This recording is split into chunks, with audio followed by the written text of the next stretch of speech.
This is the... I think we've all had that problem, haven't we, gentlemen? This is a new radio from Radiomaster, the T8 Pro. And it doesn't take a lot of imagination to see that it is a direct shot across the bow at this, the Jumper T-Lite. Now, a lot of people have said, since the T-Lite came out, that this is the best inexpensive radio for beginners. So, can the Radiomaster dethrone it?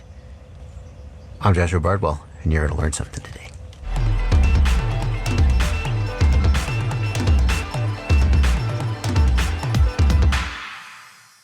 The products in this video, the Radiomaster T8 and the Jumper T-Lite, were sent to me by their respective manufacturers. I did not purchase them with my own money. I have not received any money in exchange for this review or any other form of compensation, and no one has had any approval or placed any preconditions on the contents of this video before its release. Let's start this video with a discussion of what these radios have in common, and then we'll talk later in the video about what differentiates them from each other and other radios in the field, so you can get a better idea of whether you want to get one of them. And the first thing you want to know about these radios is that they both run OpenTX. OpenTX is the operating system running on the radios. They're basically just little computers, and just like your computer could run Windows, could run Mac OS, it could run Linux, OpenTX is the operating system these radios run. And the reason that's significant is that all OpenTX radios, even big radios like this, they all are set up the same way. And they all are managed the same way. So once you know how to work with an OpenTX radio, you know how to work with any OpenTX radio. That information is transferable. OpenTX is also significant because a lot of the development, a lot of the cutting edge stuff that's going on in FPV is being done in OpenTX, because OpenTX is open source and people can work with it. And you try to get a new feature added to a Spectrum radio, good luck. Horizon Hobby doesn't really want to talk to you. But you get a new feature added to an OpenTX radio is much more accessible. So features like Crossfire, Immersion RC Ghost, Express LRS, all that kind of stuff comes out in OpenTX first. OpenTX is basically where I think you want to be. Not that it doesn't have downsides. It has a real learning curve, and it isn't super intuitive to people who aren't computer programmers, but I think it's well worth it. So they both run OpenTX, and that means that neither of them is going to have any advantage in how you set up and manage them. On the T8 Pro, you do it with this little screen here, and it's got buttons here, and they're exactly the same as the buttons here on the side of my Radiomaster TX16S. It's the exact same functionality, the exact same menus, everything is the same. Another thing these radios have in common is that they both have a multiprotocol chipset in them. And what that means is that they are able to bind to different receivers. So a lot of times you buy a FreeSky radio, it'll bind to FreeSky receivers only. You buy a Spectrum radio, it'll bind to Spectrum receivers. You buy a Crossfire module and it can bind only to Crossfire receivers. They only bind within their own family. The power of a multi-protocol module is that it can bind to a lot of different kinds of receivers. So the multi-protocol module in this radio can bind to FreeSky, it can bind to FlySky, it can bind to Spectrum, it can bind to Radiomaster, Gropner. It's actually over 100 protocols, although 4 or 5 of those protocols are actually the main ones that you're probably going to end up using. Now, it can't bind to all protocols. One of the big questions people ask is, well, what about TBS Crossfire? Can I bind to that? No. Protocols like TBS Crossfire, Immersion RC Ghost, and Express LRS can only be bound to with a dedicated module. And we'll come back to that in a minute, because one of these radios supports dedicated modules and one doesn't. By the way, if you want more information about the comparison between FreeSky, Ghost, Express LRS, and so on, I have a video I made comparing all these different control links, summing up the pros and cons of each and helping you decide which one you might want to use. And I'll put a link to that down in the video description. So both of these radios have a multi-protocol module in them, but the multi-protocol module in the T8 is actually slightly inferior to the module in the Jumper T-Lite. So if I go down here to internal RF, you see I have mode multi-protocol. That's the only mode that's supported. And now if we choose type and scroll through the types, we'll see that there are certain protocols here. But if we look at the protocol list in the T-Lite, we'll see a lot more. So there are two different multi-protocol chipsets that are in these radios. And one is the Jumper 4-in-1 chipset, and one is called the CC2500 chipset. And the bottom line is the CC2500 can bind to FreeSky, Futaba, and a few others. Now, this distinction isn't going to matter to a lot of people because most people just pick one type of receiver and then they stick with it. So this supports FreeSky receivers. You just buy FreeSky receivers, you would use them, and you would never miss the fact that it doesn't support Spectrum or FlySky or all those others. The main reason you would be interested in a true multi-protocol radio like the Jumper would be if you knew you had a whole bunch of, you had some Spectrum receivers, maybe some bind and fly planes with Spectrum compatible receivers in them, you had some FlySky, you had just a mishmash of everything. If you're just starting out from scratch, you'll probably be fine with the CC2500 module in the Radiomaster. Another similarity between the radios is their form factor. Now, both of these are game controller form factor, and if you're used to like using an Xbox or a PlayStation controller, then you have some idea of what you're signing up for. Now, you might think that that means that's obviously okay, but what you're doing with your fingers when you're flying a quadcopter is a little different than what you're doing when you're playing games. The sticks are longer, and the hand motions you make are a little different. They're definitely more precise. A lot of people love this kind of controller because it's smaller in size, it's easier to transport, and in some ways it's more comfortable for your hands. And that's especially true if you use your thumbs to move the sticks. However, a lot of people also feel that pinching the sticks is more precise. And especially if you pinch the sticks, the ergonomics of a game controller radio are not quite as good. So some people are going to prefer this style of radio. I actually do. But I assume if you're watching this video, you've probably decided that a game controller is okay for you. And if you're just starting out, it's a safe decision to make. As far as controls go, obviously both radios have joysticks. The sticks are Hall effect sensors on both of them, which means they're going to last longer than potentiometer gimbals. Especially inexpensive Hall effect gimbals seem to last a lot longer.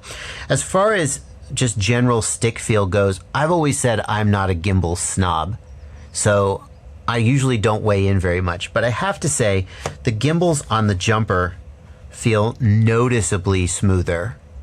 Just in their movement, they feel noticeably smoother than the gimbals on the T8. I can just feel a little bit of roughness there in the throttle rubbing, and just a little bit of, yeah. I definitely like the feel of the gimbals on the T-Lite more, and that's saying a lot considering I usually just go, they're gimbals, who cares? Both radios have 4 switches on the top, the 2 position, 3 position, 3 position, and 2 position, and that is the same on the Jumper. Coming around to the front of the radio, it looks like the Jumper has a lot more switches here on the front, and it sort of does. These are trim switches, which quadcopter pilots typically don't even use trim switches. They're more for airplanes. But if you do fly airplanes, it's really nice to have hard button trim switches. If your plane is like rolling to the left a little, you can just real quick trim it out.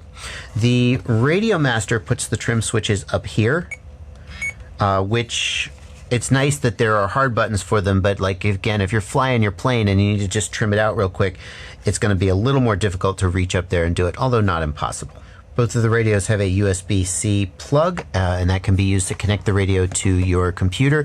You can use that to back up the models and settings on the radio using a program called OpenTX Companion. More about using OpenTX Companion to set up your first model in a video I made, link in the video description if you're just getting started.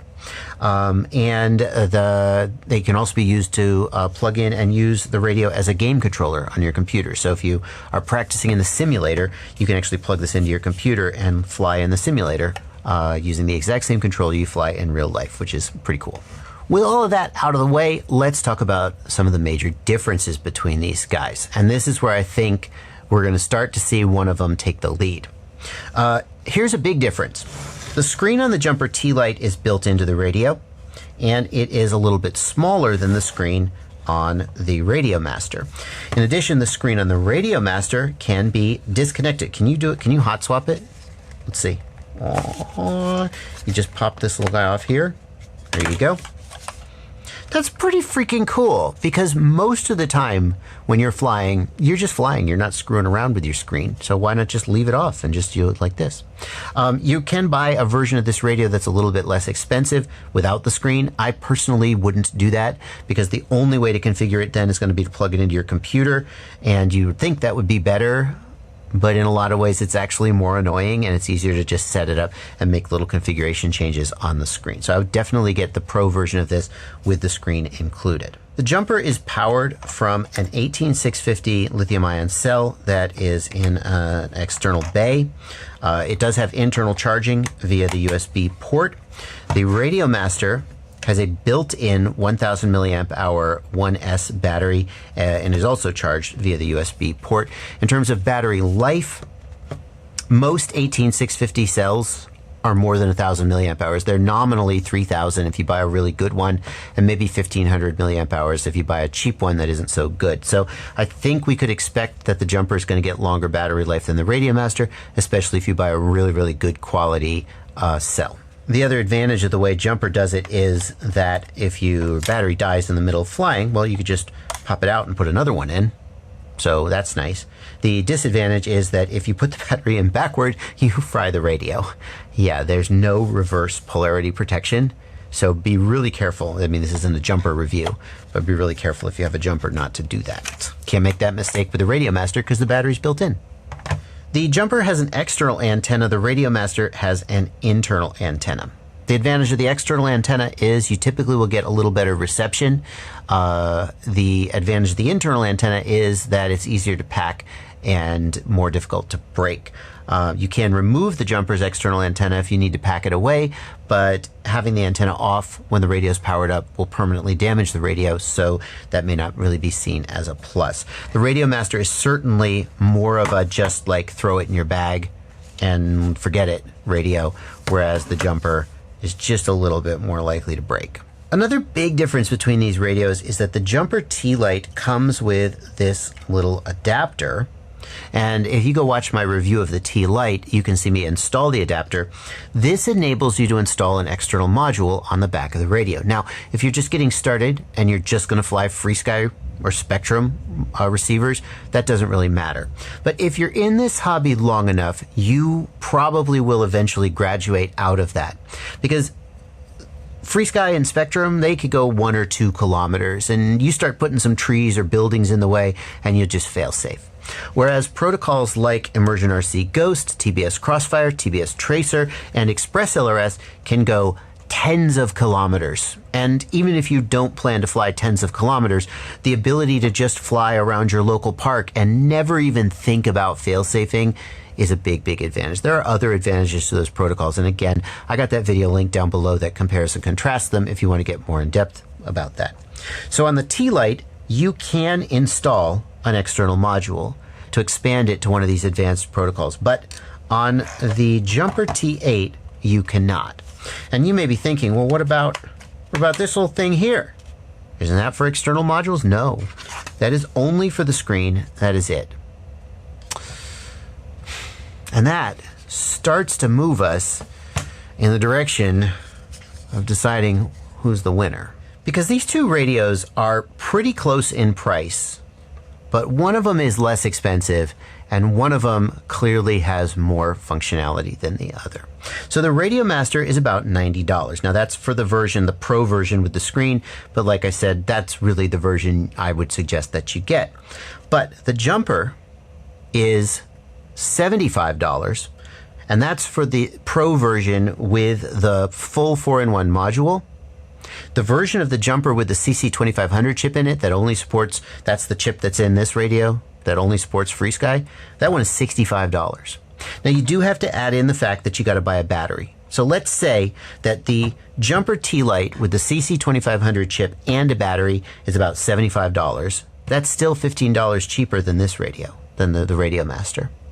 And the Jumper has the ability to put on an external module so you can run one of those advanced protocols if you want to. And the Jumper has been out long enough, and I have seen so, like, it's not my daily driver because, like I said, gamepad radios are not my preference.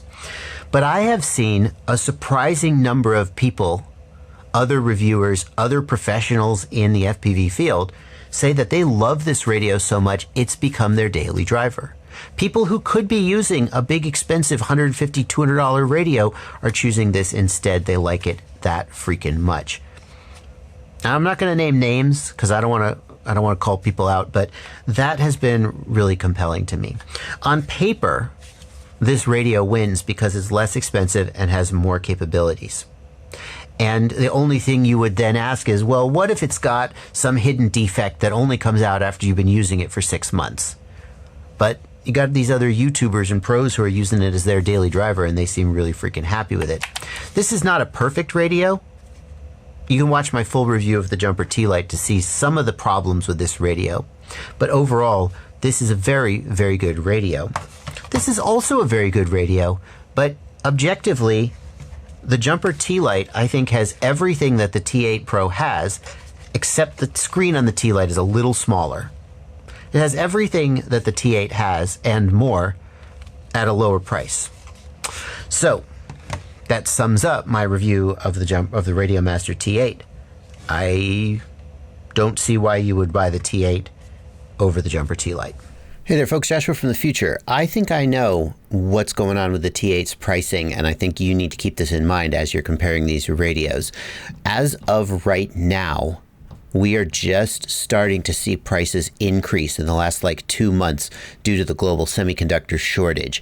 And I have a theory that the T8 is getting hit by that price increase because it's a new product, whereas the T-Lite has not yet been hit with that price increase because Jumper already has inventory manufactured and they're still running through that older inventory. Because the T-Lite's price, the Jumper's price, has not gone up since it was first introduced. And we know that component prices are going up.